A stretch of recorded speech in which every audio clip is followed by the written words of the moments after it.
Fala pessoal, tudo bem? Seja muito bem-vindo de volta aqui ao terceiro episódio da nossa série da Carteira 2026, onde vocês me pediram muito e eu estou investindo R$ 300 por mês aqui nessa carteira pública junto com vocês, onde a maior lição é a ideia da diversificação dos investimentos. E olha só, pessoal, tem várias lições importantes aqui, tá muito legal. Já é o terceiro mês que eu invisto junto com vocês e tem algumas coisas bem importantes que vai ser legal aqui até para dividir com quem está começando ou então quem está com R$ 300 ou qualquer outro valor para investir, mas principalmente aquelas pessoas que estão começando, tem algumas lições importantíssimas, tá? Esse mês eu percebi o impacto do aporte, né? Ou seja, principalmente para quem está começando, às vezes você não precisa pulverizar muito a sua carteira, ter muitos e muitos ativos, ficar estudando horas a fio, tentando ter o máximo de quantidade. Não, o mais importante aqui é o aporte. Então você vai ver tudo isso agora, sendo que eu vou começar, né, obviamente aqui mostrando a nossa planilha, né, já é o terceiro mês então, né, vamos olhar aqui, tá? Terceiro mês, ou seja, R$ 300, né, R$ 300 por mês vezes 3 meses, R$ 900, tá? Isso aqui confere. E a ideia então principal hoje, pessoal, é falar de diversificação. Essa carteira que eu coloquei aqui, na minha opinião, tem um perfil moderado, sendo que 30% está em reserva de emergência, 20% em outros ativos de renda fixa, 30% em fundos imobiliários, que eu costumo falar que é a porta de entrada para a Bolsa de Valores. Então, eu considero os fundos imobiliários um ativo bastante seguro, desde que você saiba o que está fazendo, mas você que acompanha o nosso trabalho aqui vai saber. A gente tem a parte mais segura, conservadora e tranquila da carteira, que é a renda fixa, que aqui a gente foca muito em tesouro direto. Então a gente tem esse primeiro passo, sendo que o segundo passo é você ir para os fundos imobiliários. E o terceiro passo, você vai para ações e criptomoedas. Eu diria que uma escala de volatilidade aqui seria isso. Os ativos mais seguros, outros um pouco mais arriscados, que têm potencial de valorização também. E aí, pessoal, qual é o ponto? Eu coloquei 10% em ações e 10% em cripto. A própria planilha aqui já está me mostrando. Bom, se eu deveria ter algo em torno de R$ 900 investidos, por causa do terceiro mês da carteira de R$ 300 por mês, eu teria que ter algo em torno de R$ 90 em criptomoedas, algo em torno de R$ 90 em ações, algo em torno de 270 em fundos imobiliários, algo em torno de 180 em renda fixa e reserva de emergência 270. Se juntar toda essa fatia aqui de renda fixa, mais ou menos R$ 450.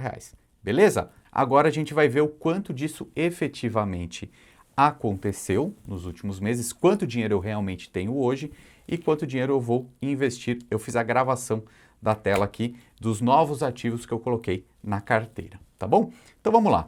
O passo agora é entrar na nossa plataforma do Lucro ao Cubo, onde justamente eu tenho aqui anotada todas as movimentações, né, que eu fiz, ó, vou mostrar aqui para vocês. Mês a mês, né, a gente vai colocando isso aqui junto. Tem a parte de distribuições, ou seja, já tem um fundo imobiliário aqui que me pagou um certo dividendo, ó, R$ 3 no total. Mas vamos ver a posição consolidada aqui.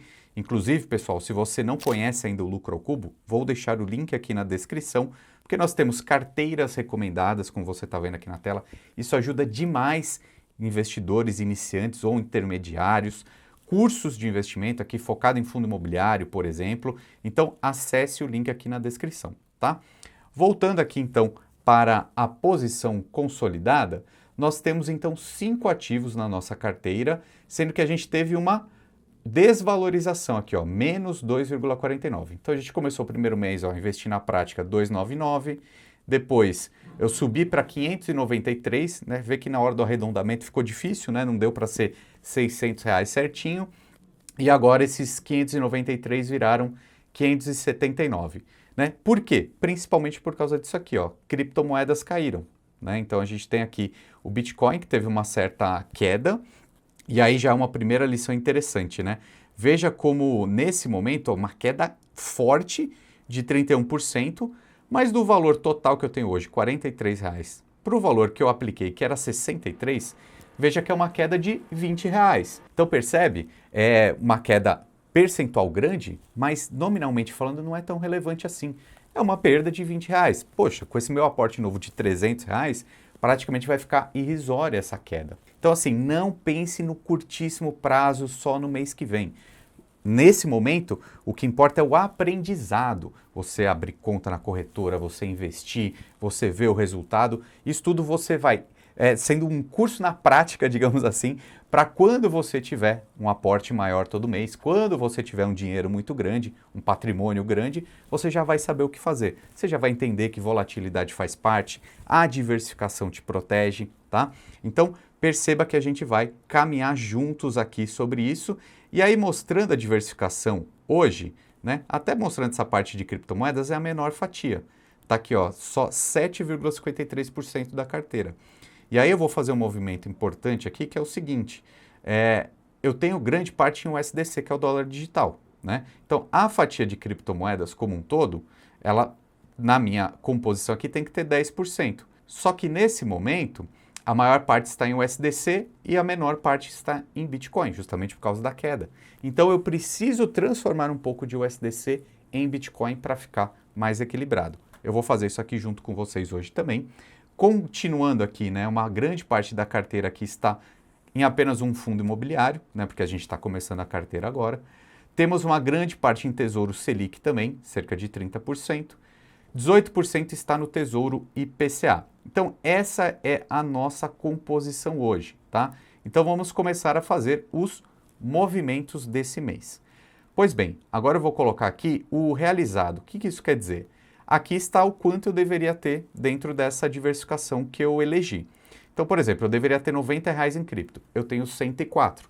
Até porque esse valor de R$ 300 por mês, como eu falei para vocês, é difícil de ir arredondando para ficar certinho, né? A gente até vai falar aqui no segundo ponto, que é justamente esse. Eu estou muito incomodado que a minha carteira está com R$ 0 ainda em ações, né? Por quê?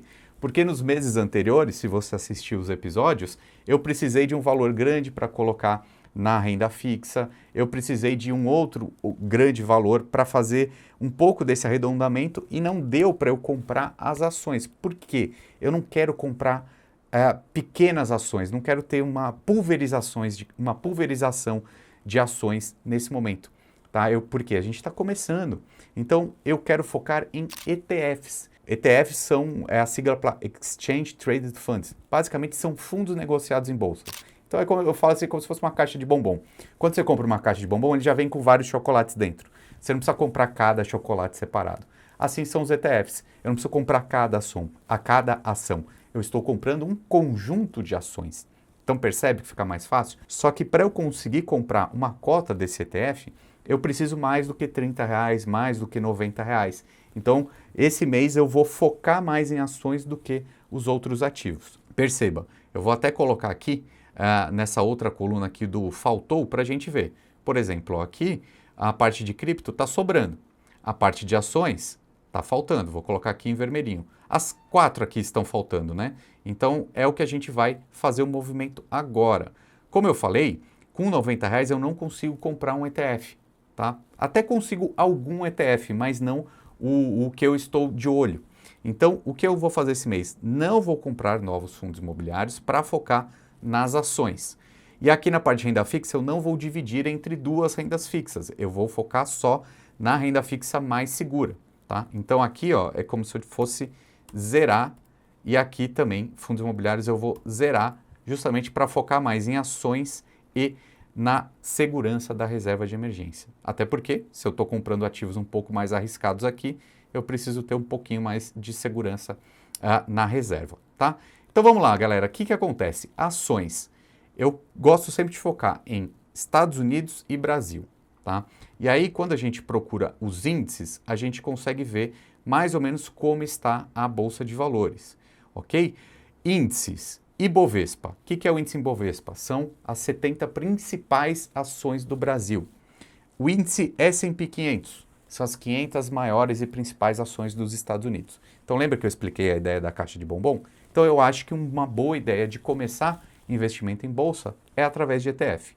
E aí eu coloquei aqui na tela um outro índice que eu gosto bastante, que é o índice de dividendos. Então veja, aqui no gráfico a gente percebe que a Bolsa Brasileira está indo muito bem, né? Que é o índice Ibovespa e o IDIV, que são as principais ações de dividendos do Brasil, que eu acho um jeito legal de pensar. Então, a Bolsa brasileira está bem mais alta que a Bolsa americana nesse momento. Mas é óbvio que se a gente pegar períodos históricos, isso pode mudar bastante, né? Em 5 anos, em mais tempo ainda, ó, desde 96. Não quero focar nisso, eu quero focar na diversificação. Então, eu gostaria de comprar uma ação, um ETF das ações brasileiras e um ETF das ações norte-americanas. Aí eu consegui encontrar, né, esses ETFs aqui que seguem aqueles índices. Então, por exemplo, esse ETF aqui, que é o BOVA11, ele segue o que acontece com o índice Bovespa. O ETF DIVO11 segue o que acontece com o índice de dividendos. E esse outro ETF aqui, que é o SPXI, ele segue o que acontece com as 500 principais ações da Bolsa Americana. Então, é isso que eu vou focar agora. Então, veja, para eu comprar um ETF dos dividendos, eu preciso de algo em torno de R$ 136. Para comprar do Ibovespa, 188. E para comprar o da Bolsa Americana, cerca de R$ 48. Então, eu vou conseguir comprar hoje uma cota de um ETF de dividendos e uma cota de um ETF da Bolsa Americana. Beleza? Então vou aqui na tela do meu celular mostrar para vocês esse passo a passo. Vocês sabem que eu uso a Santander Corretora aqui no Brasil, né, para fazer meus investimentos. Recomendo, acho super fácil de usar, taxa zero. Você pode acessar essa corretora então, porque você precisa de uma corretora para fazer suas compras. Beleza? E aqui, ó, já na tela do meu celular então, quando você tem uma conta no Santander, por exemplo, você clica ali em Bolsa para fazer os seus investimentos, tá? Depois que você clica em Bolsa, você vai selecionar o ativo que você quer comprar, tá? Percebe? Você tem que colocar o nome ali em cima. Nesse meu caso, então, eu vou escrever DIVO11, que é esse ETF que replica o índice dos dividendos aqui do Brasil, beleza? Quando eu coloco aqui, já me mostra que eu preciso de R$ 136,54 para comprar uma cota. É isso que eu fiz. Muito bem, agora eu volto aqui, mais uma vez na tela, para colocar esse outro ETF, que é o SPXI, que vai me custar então R$ 48,89. Beleza, então já fiz essa primeira parte, vou até colocar aqui então, né, R$ 136 mais 48, foi o quanto eu investi, veja que sobrou, né, fiquei R$ 95 mais investido em ações do que eu deveria na composição, por isso esse mês eu não vou comprar mais fundos imobiliários. E para acrescentar essa parte de renda fixa, eu volto aqui na tela do meu celular e vou comprar o Tesouro Selic. Veja, aqui no app eu clico em investir, depois em renda fixa.